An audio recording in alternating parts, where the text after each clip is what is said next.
So in today's video, I'm going to talk to you about this particular type of ornamental grass. And it's one that I really do like. As I like all of them, don't I? But this one I really like because of that look that we're seeing at the moment. And that's being side-lit by a low sun at the moment. And this is what these grasses are really good for. Now, the common name's tufted airgrass, but the proper name's Deschampsia. And this particular one is Deschampsia cespitosa, and it's called Silver Mist. Now, this particular hybrid is one that was selected down at Foggy Bottom at Bressingham Gardens by Adrian Bloom. And it's turning out to be a really nice one. Well, as far as I'm concerned, it's a really nice one. And that's because of this straw look it gives at this time of the year with the seed heads. Now, most Deschampsias do like moisture. They prefer to be in moisture. They'll grow anywhere in the garden, to be quite honest. They'll grow in dry areas, but they do prefer a little bit of moisture at the feet. Now, they're dead easy to keep. They're not really problematic at all. The only failing they have, I guess, really, which is a few grasses have this problem, is that they cannot self-seed around. And one thing I'll tell you straight away is make sure that you take out any seedlings that you find around the main plant, because that's not going to stay true to type. So just get rid of it or keep it in another area. But don't mix them up, because you can quickly lose the cultivar that you initially bought. So, as I said, this one's called Silver Mist, and it's a smaller variety really, and I'd say that's probably 1.5 foot tall, no taller than that. But it's really good, and it really does offer something to the garden. And you see, I'm coming further back now, look at it, it's just shining out. It's like somebody's switched a light on with it. They haven't. That's its natural colour. Now, they are easy to propagate from seed or from a vegetative propagation. If you're trying to keep the cultivar correct to type, then you need to split it. And the best time to split this one is in springtime, as it starts its fresh new growth. Now, to be quite honest with you, I'll split these at any time of year because they are such quick growers that they're very forgiving. So, to be honest, I'd just go for it at any time of year. So it looks really good, and I really like it. Now, if you are going to split these things, if you've got a first year plant and it's from a 1 litre pot, I would go no further than 2 splits from that. So split it in half. And then after that, let it multiply again, let it get bigger, and then do the further splits. Now, they don't get very big tufts of greenery in there, but they are very early to come up. Over time, they will begin to look a little bit tired, a bit dishevelled as an older plant. So, say in year 3, I would recommend that you actually split that, you rip that in half and move it on, get it into another section, and it just gets it going again. It gives it vitality. We all need a bit of vitality. Okay, so that's Deschampsia cespitosa Silver Mist. So this is a bit of a poor example, really, of a Deschampsia, and this one's called Scotland, and it says Scotland, but it's pronounced Shotland. It's a bit taller variety, although at the moment not here, because I moved it and it was in a bit of a bad area, to be honest. It was in more of a shaded area, and although they will take part shade, they prefer a little bit of sun with their feet in some moisture.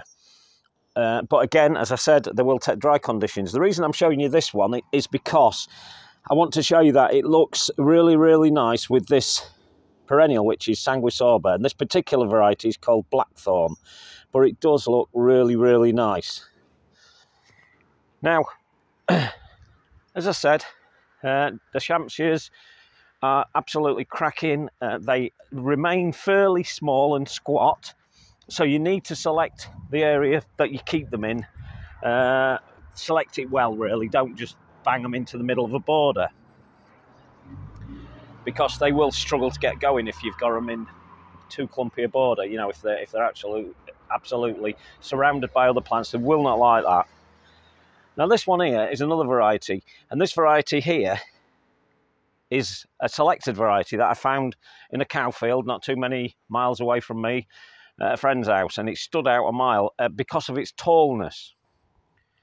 Now, it was in the ideal location. It had good moisture, and good feed really from the cow poo or the cow shit, whatever you want to call it. But anyway, they were helping it, so it's grown really tall. Now, I would have said as a sort of quite a professional on grasses that was causing its height, but this particular field had lots of Deschampsias in, the native Deschampsia, which is cespitosa, and it had loads of those.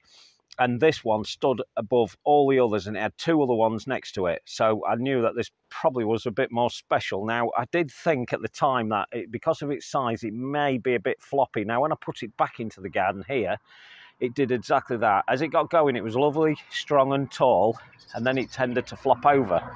So I've had to tie it up. And the reason that I've really tied it up is because I moved it back into this position because I felt this would do it better. Now, we're going to give it another trial this year, or next year, and we're going to see what happens with that one. We're going to see if it stays and remains as a tall grower without the splaying that it gave this year. I will split it in half as a plant.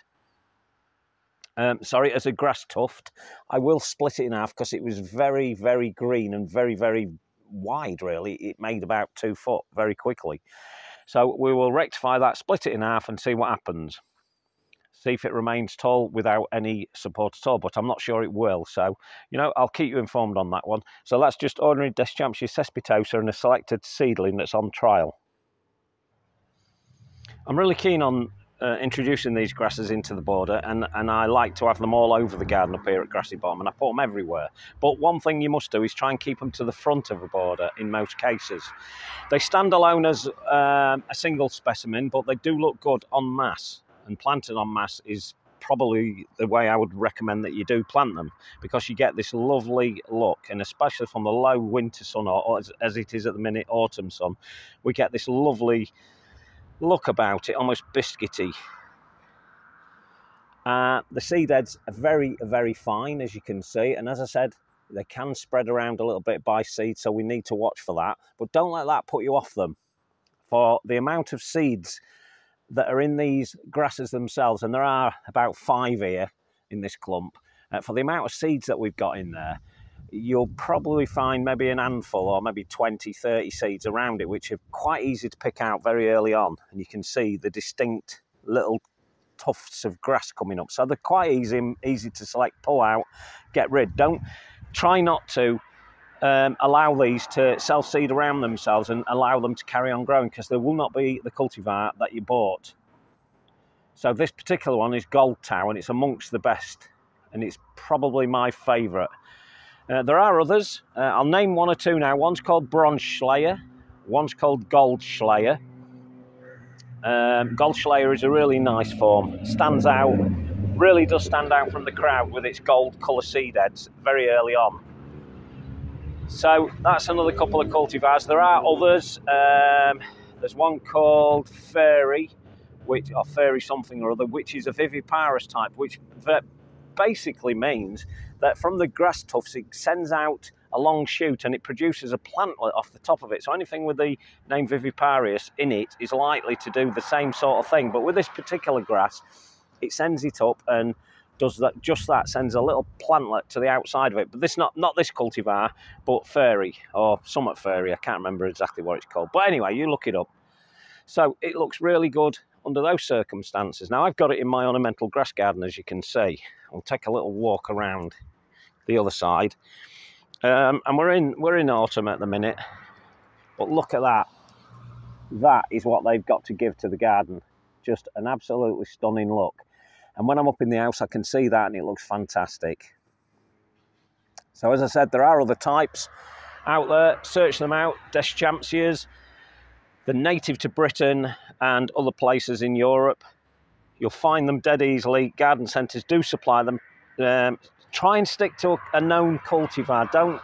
Don't be just buying Deschampsia cespitosa. Although some are really, really good, you're better looking for a cultivar rather than just the straight standard cespitosa, because they've been selected for a reason. So, easy to keep. In about the 3rd year, lift, divide, plonk them back in the garden, wherever you wish. They'll do well. Try and get them to the front of the border, as with here. I've got this at the front of the border, or this particular variety, and there are 1, 2, 3, 4, 5 in there, as I said earlier, and they look good planted en masse. They actually look quite good as single specimens if you can get the bigger varieties. Like there's a particular one called Cabana Buta. If you can find that one, that's a good tall variety that will look good as a single specimen. They look good here. I've got these against one of the euphorbias, which is just a selected Wolfenii type. It's very, very nice. And there's not a lot else I can tell you about them, except that they do prefer to be in a more damper area with full sun. And if you can give them those two things, you'll get the best out of them. Now, I wouldn't say down here at Grassy Bottom that this is particularly damp. Although it's an heavy soil, it does hold on to the moisture. But I've grown them on sand, and they do just as well on sand. Just bear in mind, if we get a dry summer, then give them a little bit of water just to help them on the way. They're very early to flower, and once they have flowered, they will keep that seed head for absolutely ages. In fact, that will go right through into February without much problem at all. Now, some of the taller varieties do tend to collapse and do drop, and if that happens, just simply, in fact, let's give you a little demonstration while I'm here, because some of these are invading the euphorbia. You just simply take it like that and pull it out, and that's exactly what I've done there, and you can see they pull away very nice. And remember that is dead now. There's nothing about that that's alive except the green clump itself. But this is what we're growing them for. We're growing them for that. Beautiful. So, hope that's helped you along. If you've got any questions at all on these types of grasses, just let me know and I'll try and answer them. And that's the Deschampsia cespitosa and its varieties. Okay, talk to you later. Ta-da.